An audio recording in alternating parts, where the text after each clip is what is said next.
Local Live, I'm Josh Fenton, CEO and co-founder. There is news to be had at virtually every element of the world today. If you haven't seen it, GoLocal has up first a very significant interaction between the Providence Police and a group of about 50 folks. This took place Monday. The details are still coming out, but it was an incident that required 25 Providence police officers to respond. That's pretty much everybody who's active across the city. So a very, very significant. I did not time that siren to go by right now, but welcome to Providence. Also, if you haven't seen it, there's a very interesting article about a restaurant closing over in East Providence. They say it's simply a fact of they cannot get a workforce at an affordable rate to be able to continue to own and operate that business. They're shifting over to catering. Take a look at that as well. And if you haven't seen it, Michael Rose, who writes on art for us every week, has a great profile on Paula Martesian. She's sort of one of the heart and soul folks in the Rhode Island arts community. She's one of the people who put together gallery nights and a host of other things, and she's a very accomplished artist. So please take a look at that. But let's go to our friends at Mott Chace. Sarah Huard is with us. We had her before. She gave us great insights into the complexity of the condo industry right now, but let's talk at a broader level. Sarah, thanks so much for joining us. Oh, thank you for having me, Josh. Listen, let's jump into it. This real estate market is great for sellers. It's great for all of you folks. It's got some implications, certainly for buyers and sort of our community as a whole.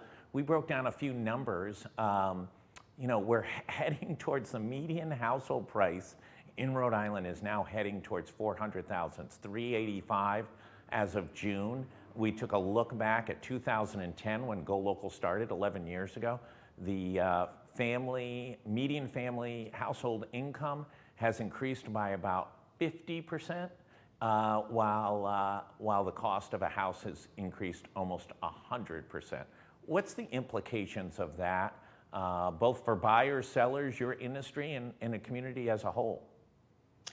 I think it's a challenge on all levels because you question how long this pace can be sustained and the implications of the market.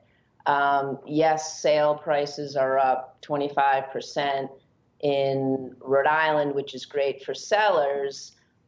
Inventory is slowly creeping up, where we're now 1.7 months versus 0.9 months.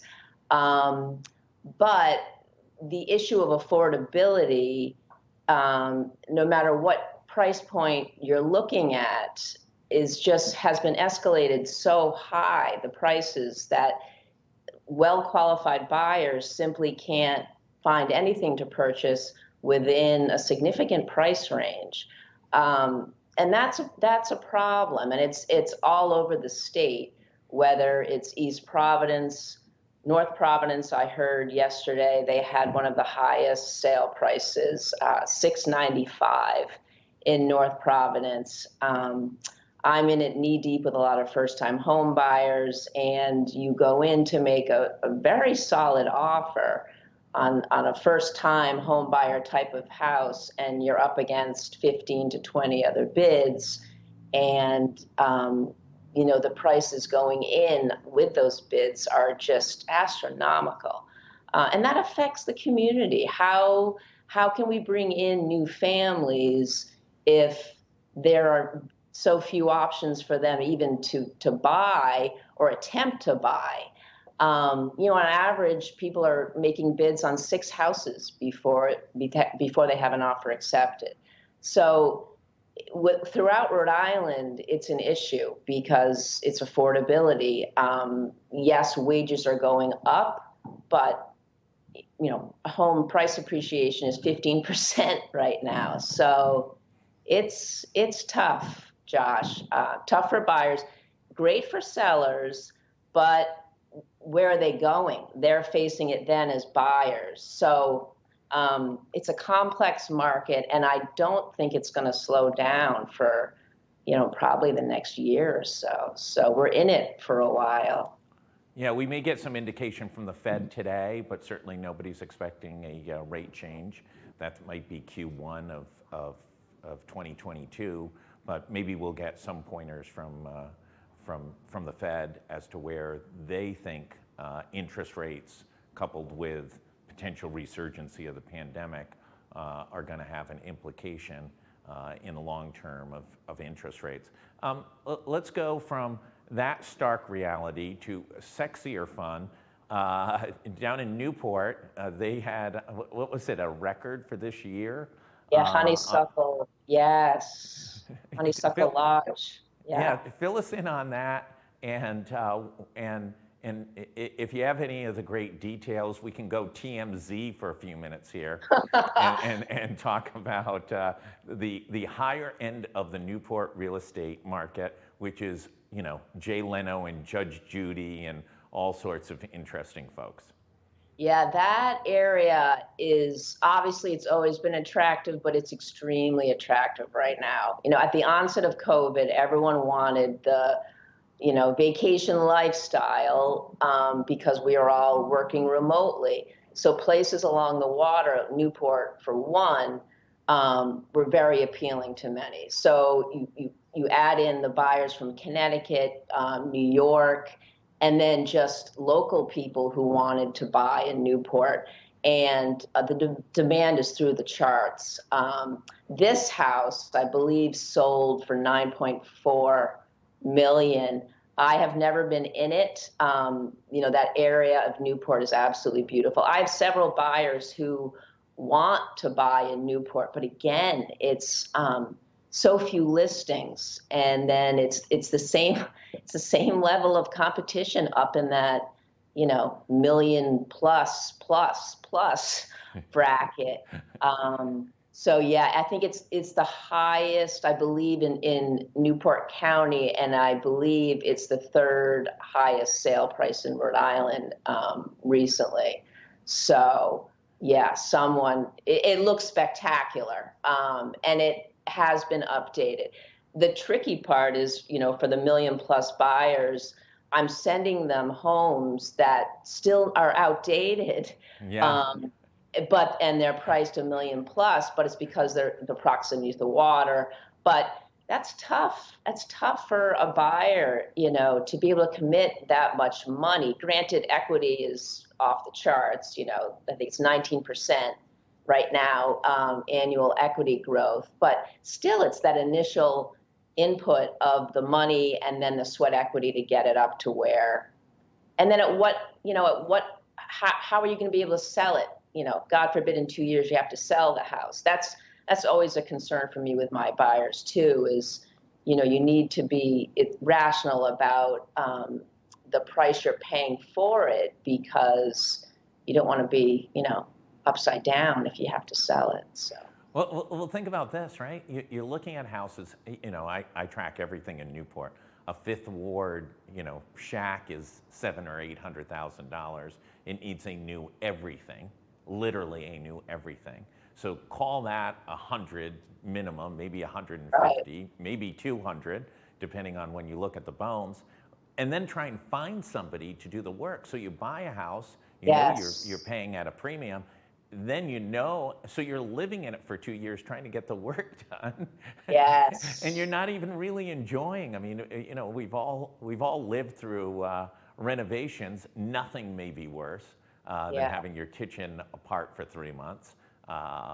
So yeah, it's a tricky time. And new construction it's so hard to find new construction. You know, the sales of new construction have fallen, whereas sales for existing homes has increased 22% nationally, right, which is huge. But new home construction, good luck finding it. And that's stagnated, because what is happening is the inventory of new homes, they're not adding new inventory. So the ones that are there are, again, they're the high priced homes. So because those people who now couldn't afford new construction, they're feeding into the existing home bucket. So, you know, I have people say, well, I should just buy new then because this needs to be completely updated. But you can't. Even I have investors who want a new multi. They're few and far between. So it's that sweat equity on top of what you're investing at the gate on the house. It's tough. Yeah, I mean, listen, on the east side of Providence, I think Will Morgan did a piece on it a few months ago. I know we'd written a news story maybe a year ago. Every lot that is available is getting a house stuck on it. I grew up on Phillip Street, which is between Hope and Morris. It's a one-block street, the continuation of Pleasant. Yeah. And there was a lot that Brown University owned for years. We played, you know, baseball there, and we played, and it's a tiny little lot. It's when we were like 7 years old, you could only play sports there. And they plumped a house right in there, and that's, you know, I don't know what that house is, $750,000 or something, but it's a significant house going straight up to the moon. I mean, there's not a swath of grass that's not getting built on. No, I think between zoning regulations, lack of land developers, the cost, you know, lumber went up 150% during the heat of COVID, and then as you referenced before, lack of labor. You know,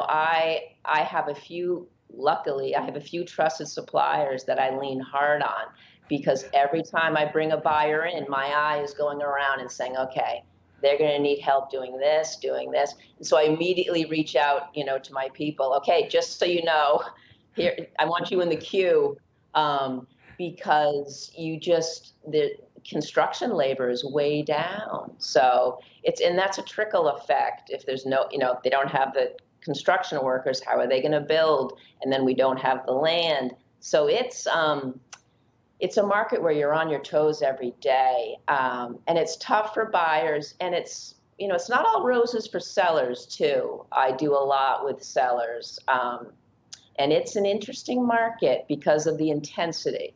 So it's even keel all the way, and it's all about getting to yes on both sides, now more than ever. Sarah, if I were to call you up and say, hey, listen, I'm coming into the market, I just got a job here in Rhode Island, I hear you're great, I want to work with you, I'm buying a home, what's that speech you give to them right now on what their expectations should be starting the process? Yeah, I'm a realist. I'm very competitive, but and the former teacher in me is all about bringing them up the learning curve fast. And I have said to every new client I've gotten, or existing clients who are ready to jump in, okay, here's what we're looking at.